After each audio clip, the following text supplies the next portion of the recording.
Hey everyone, today we are chatting with Jess Turton, and Jess is a dietitian, and I came across her work kind of through Dr. Pran on social media, and also during this week Jess put up this awesome kind of like meme or graphic that was comparing the nutritional value of chickpeas to red meat, and it was just like so starkly obvious and powerful and just really well kind of put together. And I thought, oh, I better reach out to Jess now, and let's chat because she gets it. She knows what she's talking about, and she can actually most likely articulate it better than I can. So welcome, Jess. Thank you for having me, and I'm glad you liked my post. That was great. It was really good. Yeah, I think, as you know, picture says 1,000 words, and that, yeah, chickpea versus red meat, really connected. Yeah, there's so much dogma in nutrition about like what are the right recommendations, but when you actually just look at the nutrient content of food and like that's all you look at, it can actually show so much, and like it can become really obvious and logical to people as to what they should eat. Totally. Yeah, it's a much more objective way of having the conversation of like, okay, let's be honest, like meat and vegetables, they're both food, but if we assess them on a nutrient density or nutrient quality perspective, like which one would you rather put in your body? And you know, if one of them has some side effects as well, like bloating or gut damage, you know, then you can put your health first, and you can make a more objective decision. So I really like that.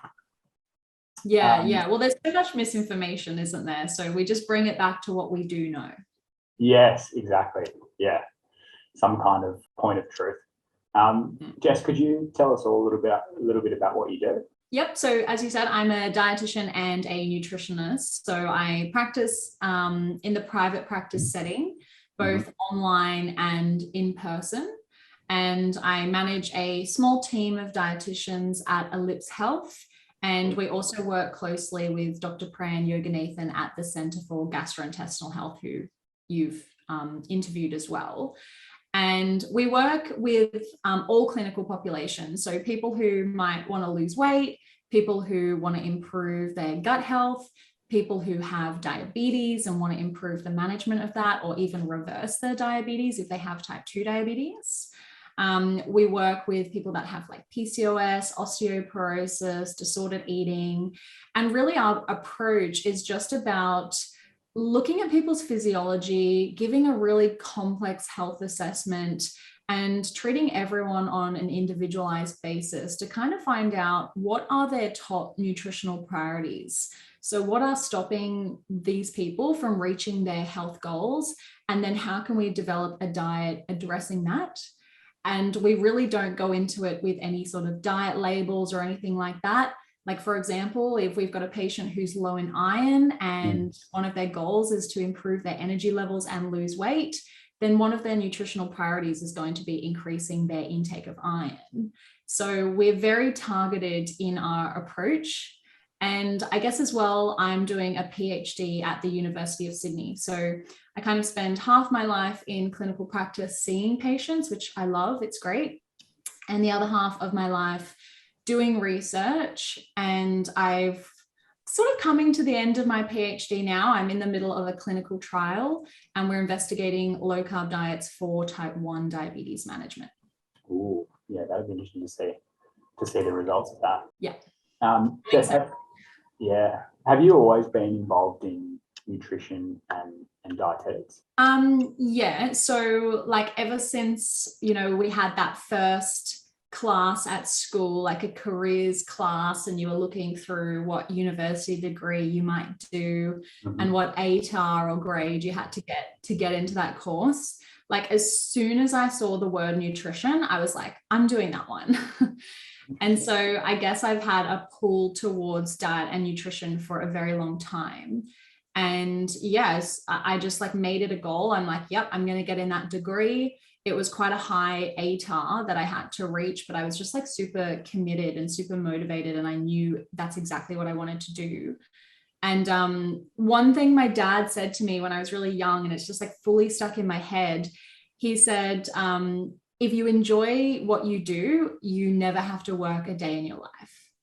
And I was like, that is nutrition. Like that's nutrition, that's diet. Like when I talk about that with people, it kind of lights me up, and I can see people regaining control of their health and making improvements in their health and achieving food freedom. So yeah, it's what I've always wanted to do. And ever since I finished school, it's what I've been doing.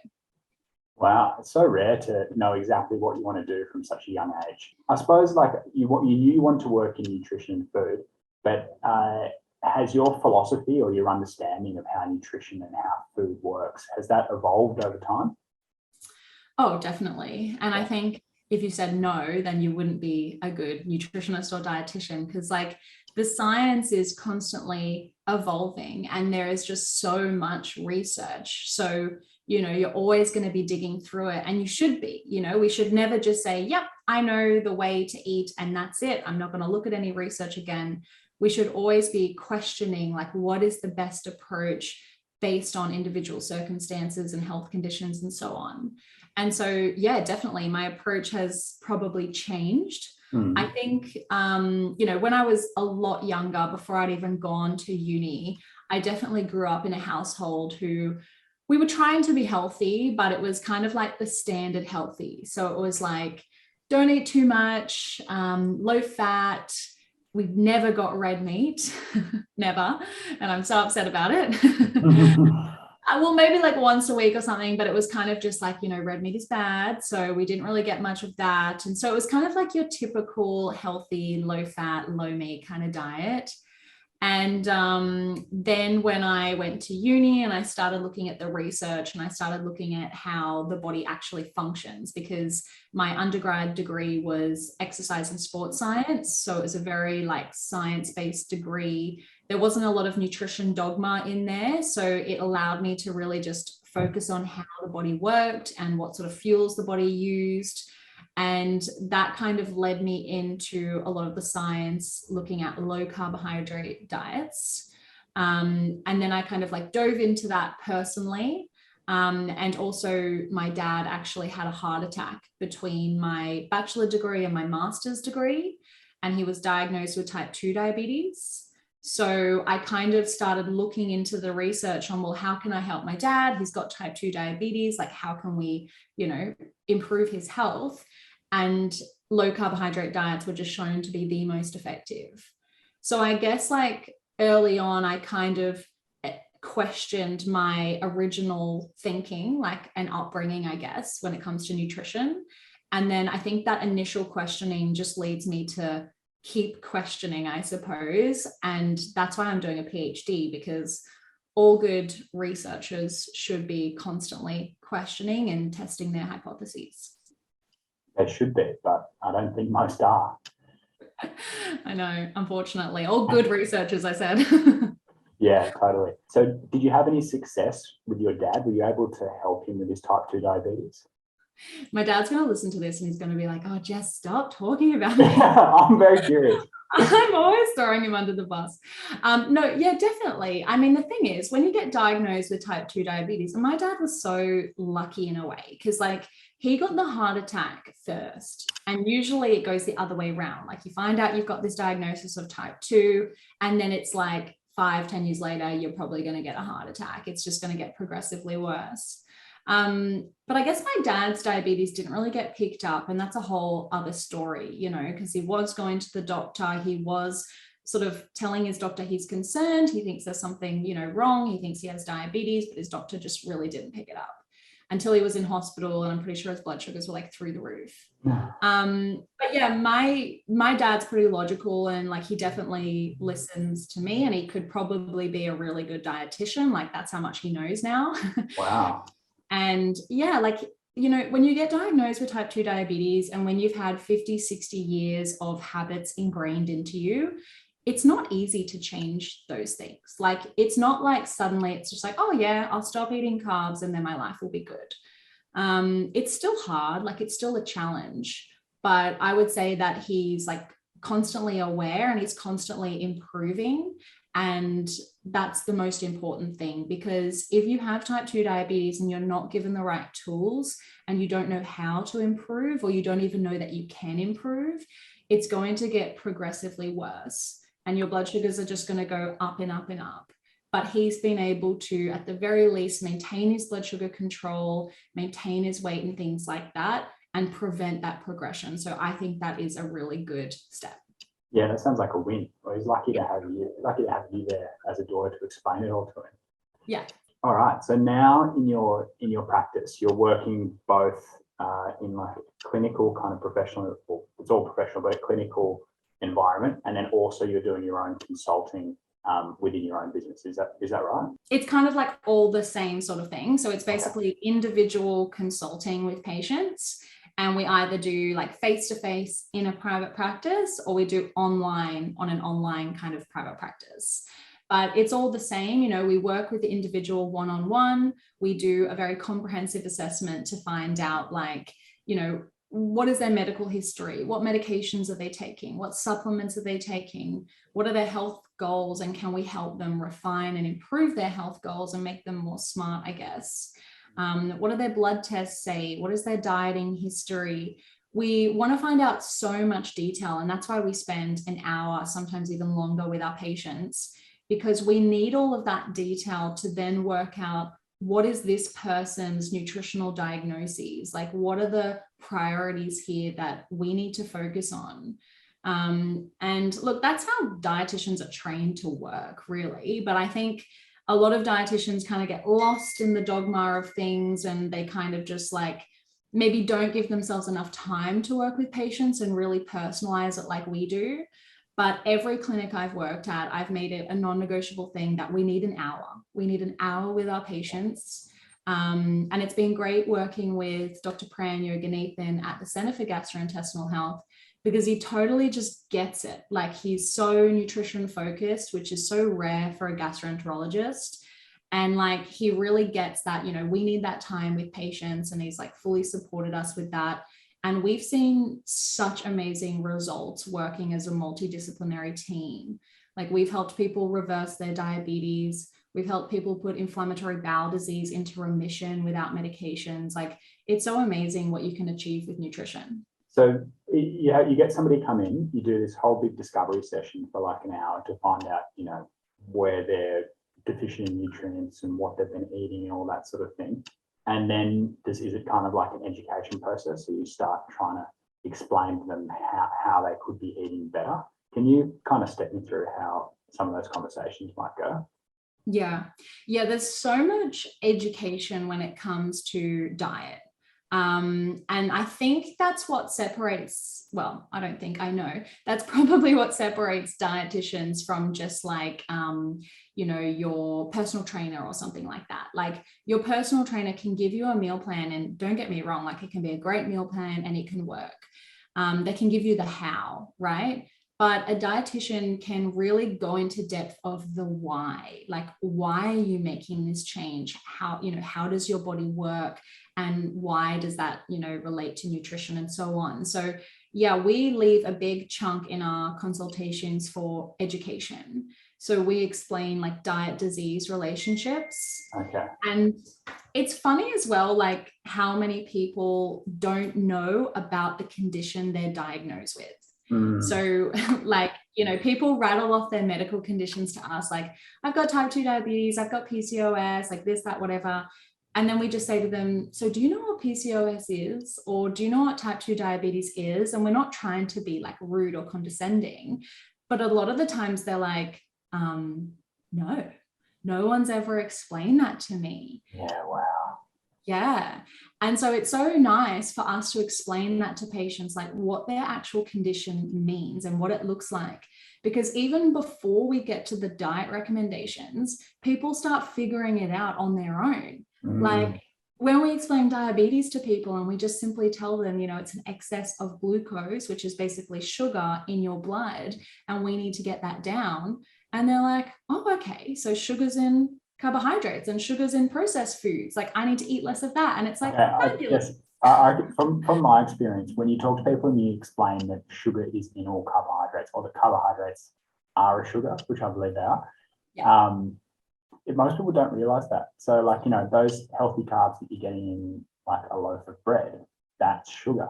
And if you've got type 2 diabetes and you've got too much glucose in your system, that's an issue, right? Yeah. Exactly. Yeah. Yeah. When you say to people, like usually a lot of people coming in to see us, like they're very motivated, and it's not like they're not trying, they're definitely trying, but they've been given the wrong advice. So as you're alluding to, like people with diabetes, they basically get told to eat low glycemic carbohydrates. So carbohydrates that are going to kind of slow the blood sugar rise and make it go for a little bit longer, as opposed to a rapid blood sugar rise. But at the end of the day, it's still a blood sugar rise. And our body only tolerates a very small amount of sugar at once. And when you have type 2 diabetes and you essentially cannot metabolize carbohydrates effectively, it's like, well, what if we actually reduce the total load of carbs? Instead of just swapping high GI carbs for low GI carbs, what if we just cut back all of the carbs? And like so many people think that's really obvious when you explain it to them. And then they sometimes have this moment of realization where they're like, well, why hasn't anyone told me this before? Yeah. And I guess that's why I'm doing my PhD, because I want to not just create new research for type 1 diabetes, but in type 2 diabetes, I want to translate that research into practice more. So that was like my first PhD project, was to do that. And then my subsequent PhD projects was to use the research in type 2 and translate that into type 1. Yeah, I love it. I was at the airport the other day, and I was like just walking through the magazines, and there was this magazine called like Diabetes Australia or something. And on the front cover, I shit you not, is like this giant chocolate cake, and it says like low GI chocolate cake. And it's just like, you guys are entirely missing the point. Like that is just so unsatiating, so processed. You could probably eat 5 of those cakes, and you wouldn't even feel full. You just gorge yourself. Blood sugar would be through the roof. I know. It's just so when bad. And what a lot of people don't realize, because the GI, like the glycemic index, has been given so much weighting, like people think it's the best thing ever. But the GI index is only applied to carbohydrate-based foods. And so like people don't realize that healthy fats, and like, well, mainly fat, has a GI of basically 0, right? But you don't get told that, because GI is just given to carbohydrate-based foods. So when people they've got diabetes and they're getting the standard education, they're like, okay, which one is like the best of the worst? That's what the GI is. What is the worst? That's the diabetes friendly chocolate cake. Like it's just retarded. So Jess, you get your typical Australian in there, and they say, I'm eating really healthy. I eat a Mediterranean diet. I have pasta 5 times a week. I have a sandwich for bread every day, and I'm avoiding all red meat. How do you kind of get these people to trigger that ain't good for you? Yeah. Well, it's relatively easy when people are coming in with their health all over the place, right, because sometimes no one's laid this out for them, but you can just sort of say, okay, look at what you're eating and look at what your health markers are doing. Do you actually think what you're doing now is working for you? And I know that sounds like obvious, but it's not actually obvious to a lot of people, because they haven't actually sat down and really truly reflected how what they're doing is impacting their health markers, because we are not told to make an association between what we eat and our health and our vitality. Like no one educates us on that. Total madness, complete madness. Yeah. And so like when people kind of make that realization and they're like, she's right, I've got diabetes, I've been listening to my doctor, I've been doing everything I've been told, and my diabetes is getting worse. So I need to do something different. And that's the first step, when they realize that what they're doing isn't working and they need to do something different.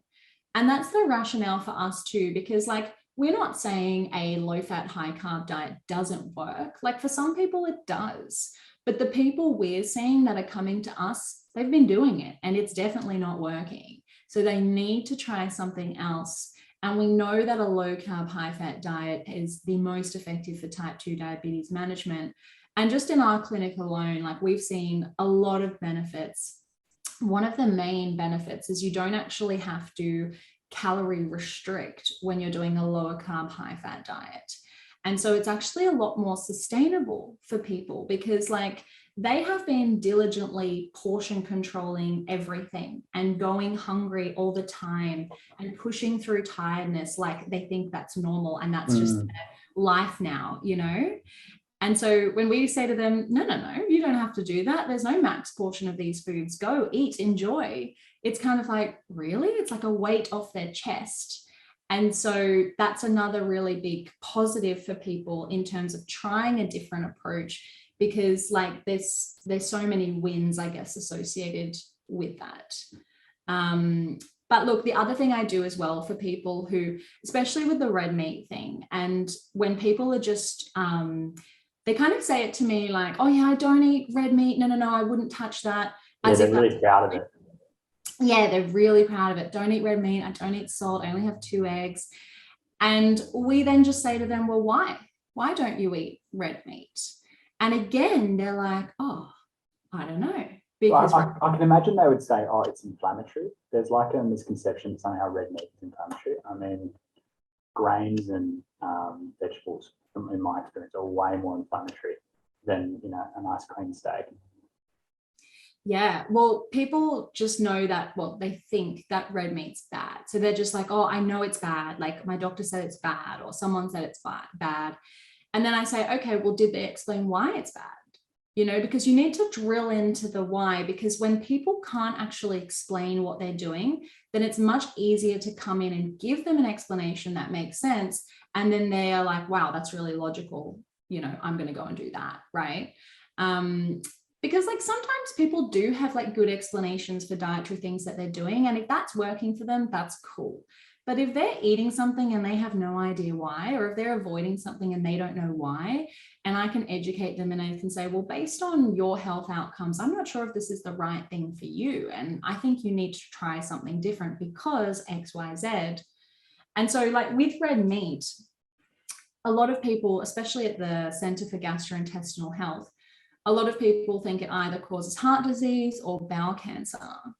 And so we sometimes will talk them through science. So there are some scientific studies that have linked red meat to bowel cancer or heart disease or diabetes. But they are very large observational epidemiological studies which do not prove causation. So they are simply just correlations. And then the correlations that these studies do make are extremely weak. So it's not like the correlation between smoking and lung cancer. Like that's a definite correlation. But the correlation between like red meat and some of these health conditions, it's so weak. And then when researchers have come along and tried to do randomized controlled trials to prove that correlation, they have been unsuccessful. So the recommendation to reduce your intake of red meat based on it increases your risk of cancer or heart disease, that is not based on science. Like that is not an evidence-based recommendation. So it is not necessarily something we give to patients. Nice, that's a good explanation. What about all the people coming in saying they're avoiding saturated fat and, you know, expecting a pat on the back for that? Yeah, well, it's the same explanation really, because it's the same issue with the research studies. But another thing that we say with saturated fat, particularly people who like really are going to benefit from a low carb diet, right? So this is kind of the people I'm talking about. So if you do go on a low carb diet, what you're doing is you're taking away your body's main energy source, because carbohydrates, if your diet's high in carbohydrates, that's the fuel your body is running on. You're giving it carbs, it's using sugar for energy, like that's how your body is running. So if you suddenly lower the carbs, what fuel are you going to use? Because our body, like we use so much energy every single day, and people don't realize this. Even if you're just lying in a bed flat and your eyes are closed, you can be burning around 1,500 calories a day. Yeah. That's like 3 solid meals that your body needs just to be alive. And so if you take away the carbs and you stay with the low fat and you've just got protein, that's essentially a starvation diet. And you can get very, very sick, very, very ill. You're going to feel terrible. And then you're going to be like, this diet sucks. I can't do it. I'm going back to what I was doing before. Okay, rabbit starvation. Exactly. Yes. So your body needs energy, your body needs fuel. So you need healthy fats for that. And then when you say the word healthy fat, people are like, oh yeah, margarine and avocados and nuts and things like that. And it's like, well, yeah, of course. So monounsaturated fat is a healthy fat. But if you look at the fat composition in real whole foods like red meat or eggs, you'll find that the balance of monounsaturated fat and saturated fat is very much even. So it's not like these foods are just pure saturated fats. They're giving you just as much, if not more, monounsaturated fat. And so we can see that in nature when we go for minimally processed foods, there is saturated fat there, but there is a nice balance of all the essential fats we need. And your body's actually going to use a lot of that saturated fat for energy. It's going to burn it. It's not just going to sit in your bloodstream and hang out there and clog your arteries like everybody thinks. Because if you lower your carbs, you give your body an opportunity to burn the fat. Yeah, that's very key. And, you know, if people are motivated to lose body fat as well, it's like, hey, cut the carbs, start eating a bit more fat, start running on fat.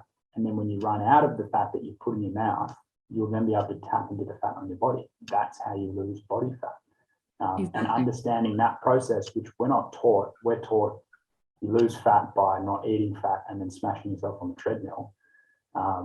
You know, I think that can be, I imagine that would be a big breakthrough for people. We have so many clients coming to us on these like really low calorie diets, like sometimes 800 torture. It is total torture. Yeah, and they're going to the gym as well and like going on the treadmill, as you say. And like when you ask them, like, how do you really feel? You know, they're breaking down in tears because they feel terrible, but they're trying to do what they've been told. And they're sitting here like 40 kilos overweight and their weight isn't budging. And they're like, how? Why?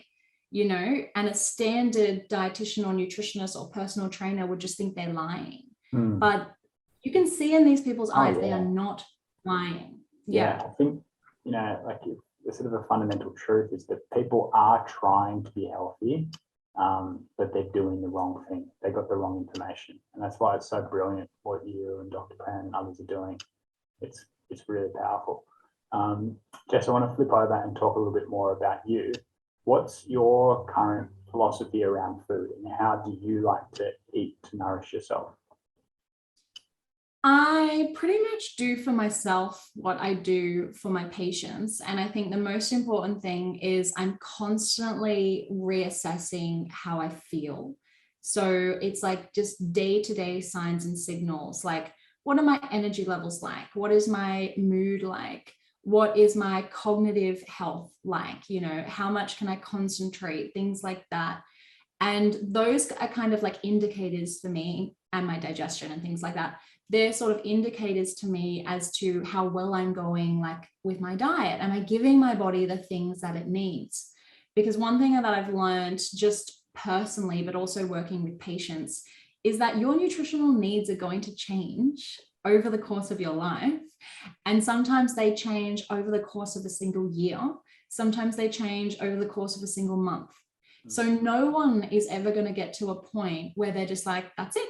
I found the right diet. I'm just eating this every day for the rest of my life. I don't need to change it. I've got this and I'm going to feel great. No, that's not going to happen. At some point, you're not going to feel good anymore and you need to start reevaluating and reassessing.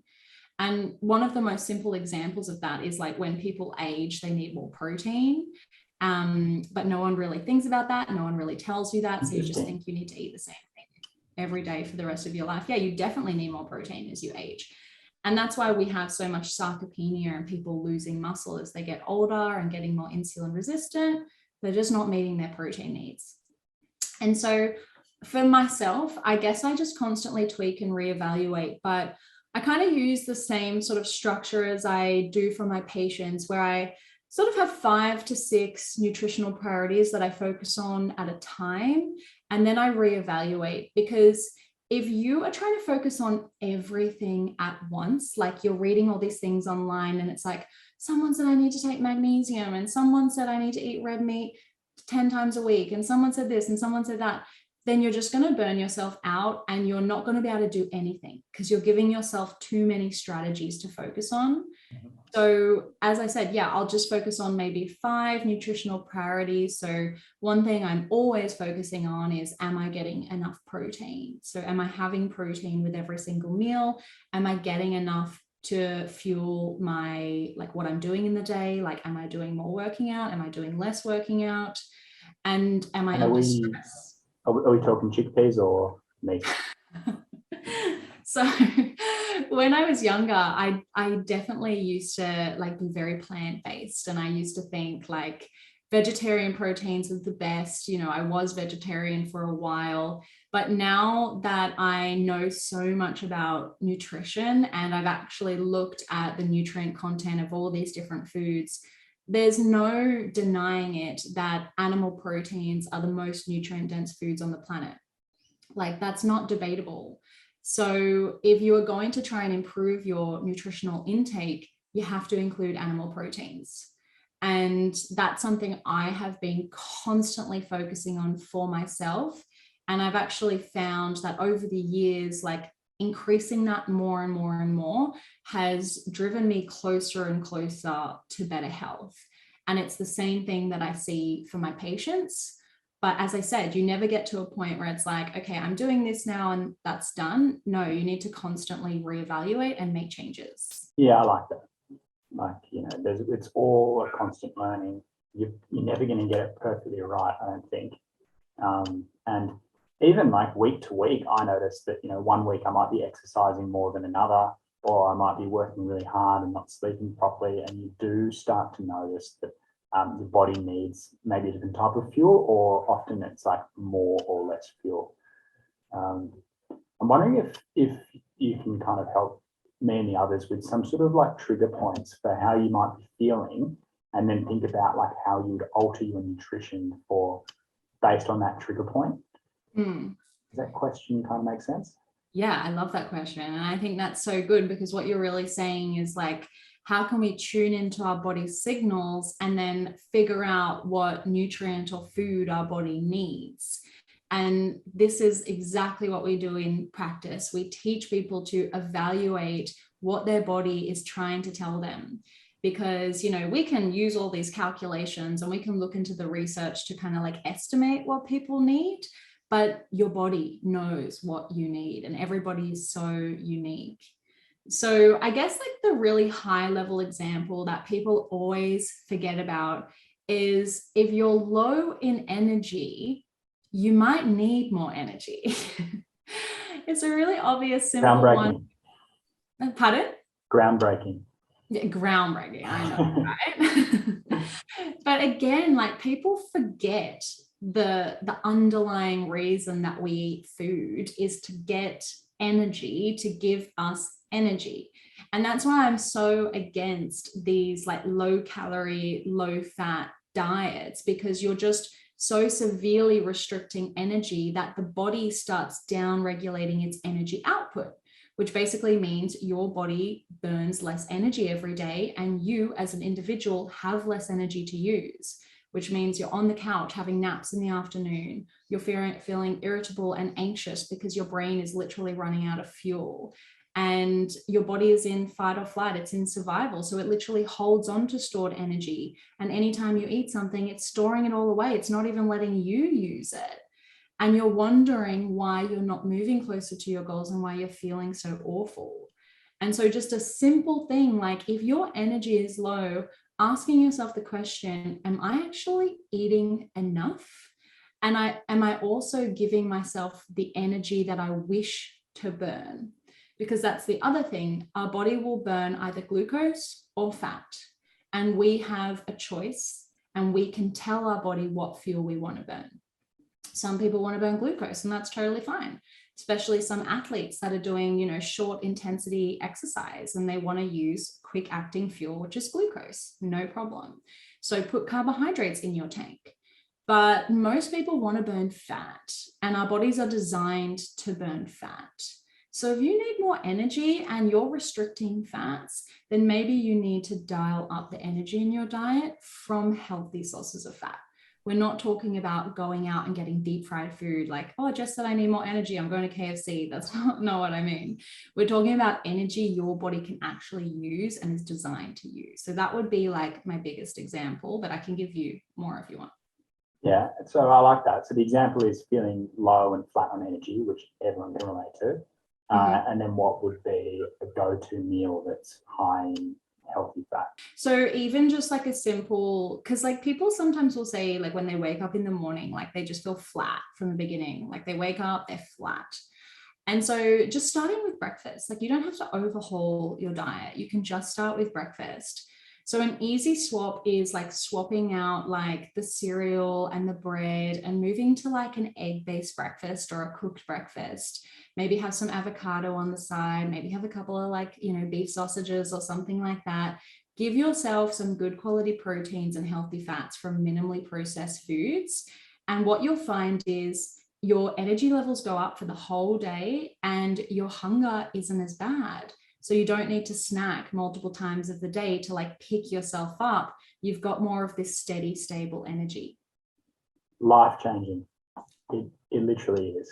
Like, seriously life-changing. Yeah. I remember the days where I used to make a banana smoothie for breakfast. And as soon as I had finished the smoothie, I was like ravenous. Like all I could think about was food. Yeah. And I would then just have like an apple and then I'd be ravenous. And then I would just have some nuts and I'd be ravenous. Like you need to have proper meals with a proper amount of energy and protein. 100%. Yeah, that's sort of like steak and eggs. I always come back to that. It's like if you have steak and eggs, you will feel like there's no bloating, consistent energy, it tastes delicious. You know, you can run all day. You can have one meal a day if you want, just steak and eggs. But yeah, bacon and eggs and something that's that whole food, healthy fat, lots of protein. And it's kind of like what people want to eat. They Totally. just like, yeah, they think they need to eat the cereal or the grains or the bread because they think that's right.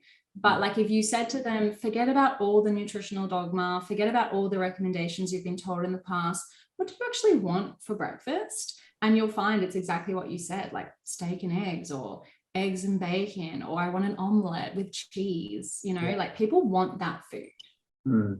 It's tricky though, because then you put like croissants in front of somebody at breakfast with like, you know, heaps of honey or something sweet. And, you know, it is very easy to go to town on those like highly appetizing, nutrient poor foods. But yeah, I think it's a bit of, for me, what I've found with people is it's a bit of a rolling ball. It's like once you get them onto that kind of like high fat, high protein breakfast and they realize how they feel after it, then the body starts to crave it more and the mind gets on board, and then you start to make really big strides and actually start to realize how you feel after you eat food, because, you know, I think most people have absolutely no idea how a different meal will make them feel. That's so true, because it's like, yes, the croissant with honey and butter is going to like look delicious and like when you're eating it, you feel like you're on top of the world. But tune in to what happens 30 minutes later or an hour later. Like, do you feel bloated? Is your stomach in pain? Are you starving, hungry? Are you falling asleep at work? Are you needing your coffee? Are you needing your morning tea? Like, what is your body trying to say? And does it actually really feel good with that breakfast? And most of the time, people, when they tune into it, they realize, no, it doesn't. The idea of that breakfast is like more than how it actually makes you feel after. Totally. That's a really good way to put it. You've clearly dealt with hundreds of people who come in with that kind of attitude. Yeah. I like and that. like, I guess the other thing to say there just quickly as well is when people, especially people with type 2 diabetes or insulin resistance, their body is literally dependent on glucose. And so like, because when your insulin levels are really, really high, your body cannot access fat. Your body cannot see any stored fat. It cannot use it for energy. Insulin is like a switch that switches off fat burning. So if you're waking up in the morning and you've got really bad insulin resistance and your insulin's really high, the only fuel your body knows how to burn is glucose. So it is going to drive you towards high carb, high sugar foods as a survival instinct, right? Because it cannot burn fat at that point. But if you start putting fat into the body in the absence of carbohydrate, your body starts to see the fat coming in and going, we can use that. And it's like what you said before, when you start giving your body that energy from fat, eventually it starts figuring out how to use its own stored body fat. I honestly think that's like the secret to understanding nutrition right there. So just to put it in my very simple layman's terms, it's like, if you keep feeding yourself carbohydrate, your body is just running off glucose, and that's the only thing it knows how to run on. And your body will naturally crave those carbohydrate, sugary foods. You'll feel good initially. But if you make the change, and it isn't, from my experience, you do kind of have to force the change a little bit, because when your body goes from using glucose for energy to then using fat, like, say somebody who tries the carnivore diet for the first time, it's a real shock to the system and you feel flat, you get keto flu. But eventually your body will adapt, and then you'll start to be able to use fat for energy, and your body will crave it. You can use the fat that you put in your body, and then when you run out of that, you can start tapping into fat storage on your body, which actually feels awesome. And for me, that's kind of feels like ketosis. And you just feel like it's this consistent energy that will run forever. And you're calm, and you can get things done, you're productive. And when you get to that kind of level, it's like entering the matrix, which just helping everybody get to when they come and, turn up with type 2 diabetes and then leave healthy. It's totally life-changing.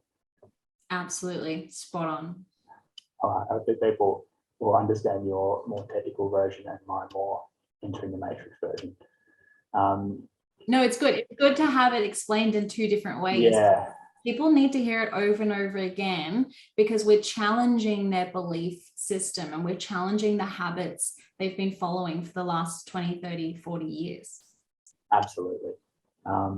So Jess, where can people find you?